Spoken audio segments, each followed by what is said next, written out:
Welcome to my channel. நீங்கள் நம்ம சேனலுக்கு புதுசுனா நம்ம சேனலில் வெயிட் லாஸ் சீரிஸ் போட்டுட்ருக்கோம். வெயிட் லாஸில் நீங்கள் இருக்கீங்கன்னா நீங்கள் தெரிஞ்சுக்க வேண்டிய விஷயம், உங்கள் பிளேட்டில் 50% fruits and vegetables, 25% proteins and 25% carbohydrates இருக்கணும் ஒரு வேலைக்குமே. இந்த சார்ட்டை வெயிட் லாஸ் டயபெட்டிக்ஸில் இருக்க 2 பேருமே ஃபாலோ பண்ணிக்கலாம். இன்னைக்கான மெனு பார்த்துடலாம் வாங்க.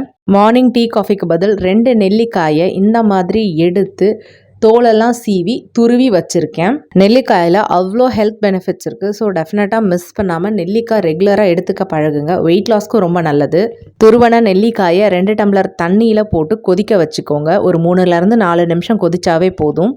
இந்த மாதிரி நல்லா கொதித்து வந்த உடனே ஸ்டவ்வை ஸ்விட்ச் ஆஃப் பண்ணிக்கோங்க. கொதித்த நெல்லிக்காய் தேநீரை வடிகட்டி எடுத்துக்கோங்க.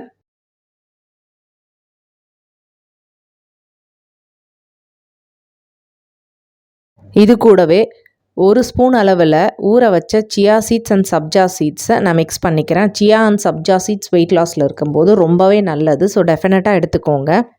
ஸோ மார்னிங்க்கு நெல்லிக்காய் தேநீர் எடுத்திருக்கேன்.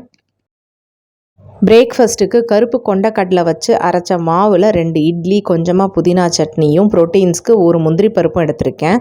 இந்த மாவு எப்படி அரைக்கிறதுன்றத வீடியோ நான் நம்ம சேனலில் ஏற்கனவே கொடுத்துருக்கேன். அப்படி இல்லைனாலும் நேத்திய மெனுவில் போய் பார்த்தா தெரியும். மிட் மார்னிங் ஸ்நாக்குக்கு ஒரே ஒரு கொய்யா பழத்தை எடுத்து கட் பண்ணி அது கூடவே ஊற வச்சுருந்த சியா சீட்ஸ் அண்ட் சப்ஜா சீட்ஸை மிக்ஸ் பண்ணி சாப்பிட்டுக்கிட்டேன். வெயிட் லாஸ் பண்ணுற எல்லாருக்குமே கொய்யாப்பழம் இல்லை காய் ரெண்டுமே ரொம்ப நல்லது. கிடைச்சா எடுத்துக்கோங்க. லஞ்சுக்கு 1 கப் நிறைய சௌ கூட்டு, வடித்த சாதம், அதுவும் அரை கப் தான்.